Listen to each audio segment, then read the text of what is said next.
So, those Sokovia Accords. Gosh, they didn't last long.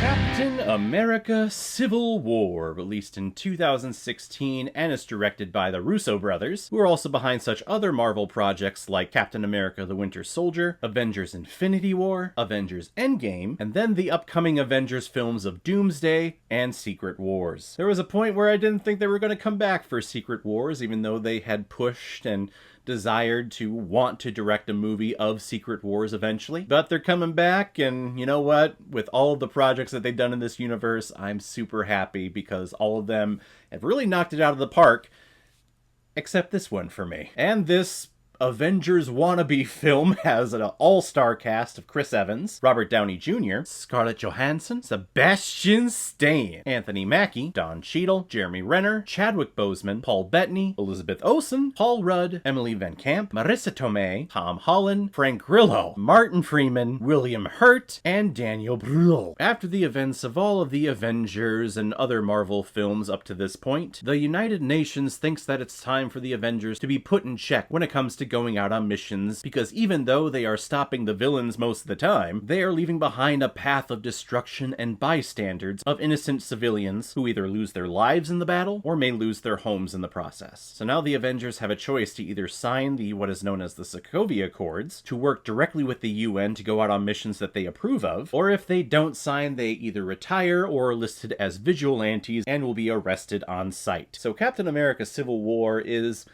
loosely based on the Civil War run in Marvel Comics that came out in the early 2000s, I want to say. And in the comics, the Civil War was over the Superhero Registration Act, because you had so many superheroes out there that had masks and were not registered, and we have no idea who you actually are in real life, and that was the source of why this Civil War was happening. But even from the start of the MCU, when Tony Stark gets on stage and says, "I'm Iron Man," the whole idea of secret identities was just thrown to the wayside in this series. So leading up to this movie, I think all of us were like, what's going to be the cause of the Civil War? And it would make sense that it would lead to the UN, or at least some government officials saying, hey, you guys are going out there and you're doing a great job, you're defeating all the villains, but your mere existence and presence of being a superhuman being is inviting challenge, is inviting escalation. And because of that, we have more of these battles, and more people, more innocent bystanders are getting caught in the crossfire. And then in this movie, Captain America is really, he's planting himself like a tree, as they say in this movie, and he says, no, I need to have the choice to go out and save the world or go on a mission if I deem it necessary. That's my own choice, because these are my own powers, and I can't just wait for a governing body to say yay or nay for me to go out and save innocent lives. But then Tony Stark comes in and he's approving, or at least he's backing the UN's decision of the Sokovia Accords and to keep everyone in check. No, let's belong to people who are overseeing us, because when things go wrong, we need to be held accountable for that. And it creates this strange little split. Iron Man, he has War Machine, he has Black Widow, Black Panther, Vision, Spider-Man on his end. Actually, this is the first film that we got Spider-Man in here, one of the big marketing points of this movie. Andrew Garfield had just completed Spider-Man 2 and was waiting for the next thing,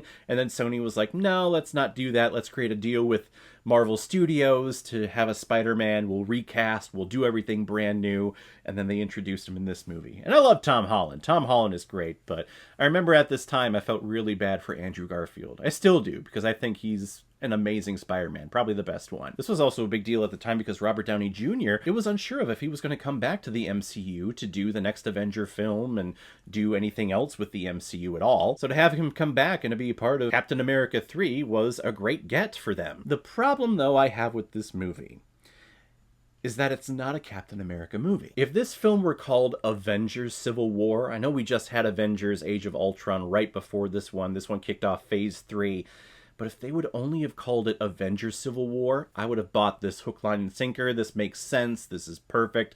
I would give this such a high score. But because they're calling it Captain America Civil War, I'm not buying it. Because this is not about Captain America. Yes, he's present here, and yes, he has some decisions that he makes, But this film is really an Iron Man film. It's really Tony's struggle that we're seeing all throughout this movie. And when we get to the climax and it's Iron Man versus Winter Soldier and Captain America, because Tony finds out that Bucky, when he was brainwashed and didn't have any idea who he was back in the day, he's the one that actually killed his parents. But then he turns to Steve and asks, "Did you know?" And he says, "Yes."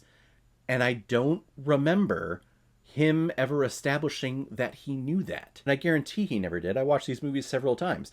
He has never once confirmed up until that moment that he knew that Bucky killed Tony's parents. He never established that. If that's going to be the trigger to start this climactic battle in Act 3 of this movie, I think we should have established that he knew that cause of death, maybe in Winter Soldier, or maybe earlier in this film. We should have established it somewhere. And then, not to mention, of course I have to bring DC into this, but earlier that year, Batman v Superman came out, and that film was criticized a lot by fans and by critics about how shoehorning superheroes in there, or the villain's plot of bringing these two superheroes together to fight doesn't make sense. Really just bashing every story plot point and every decision that the creators of that movie made for Batman v Superman.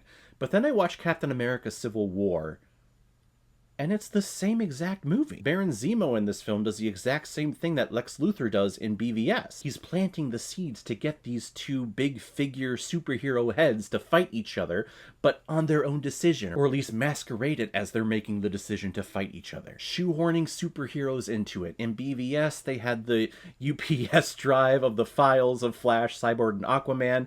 Well, in here, I mean, we're shoehorning Spider-Man. We're shoehorning new heroes like Black Panther in there.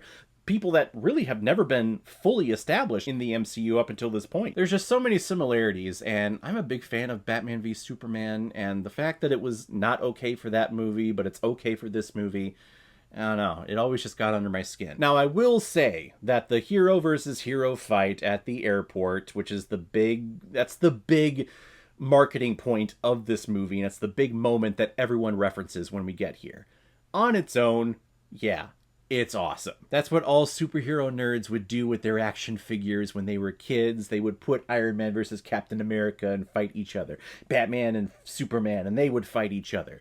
It's what you like to do. You like to take the good guys and see who's the better good guy than the other good guy. But then you sit back and look at it and you go, you know, there are moments in here, and Wanda Maximoff calls it out in the movie, where you're pulling your punches. Hawkeye and Black Widow are sparring with each other and fighting. But you sit back and you think, you guys you're not doing anything. You're just kind of going through a sparring session, but you're not trying to take the other person out. And how is everyone okay with this and not okay with the other? I don't know. I just don't know. In the end, I know a lot of people love this movie, and a lot of people would consider this one of the best that the MCU has produced. Marvel Studios knew it too. They showed everyone this film really like a month before it was officially released to the mass public.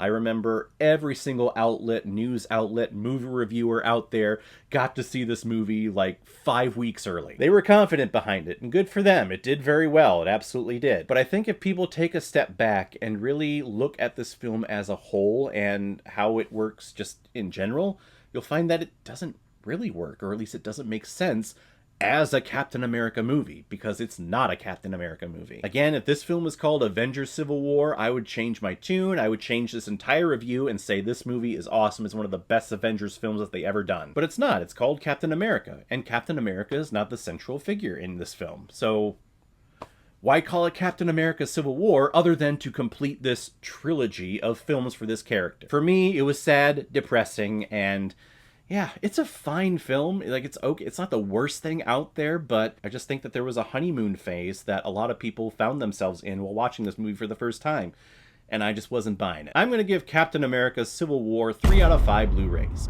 Not exactly what I had in mind, but not bad. So guys, if you've seen Captain America Civil War, what did you think about it? What is your ranking of all of the Captain America films that are out there? And are you going to go see Captain America Brave New World this weekend? Whatever you thought, comment below. Let me know what you thought about it. And as always, if you like what you see here, if you like my take on movies, then hit the subscribe button and make sure you hit that bell. See you all the next time I release next movie review. So guys, I will see you next time on the channel. But in the meantime, be well, be good to each other, and go watch a movie. Take care, guys.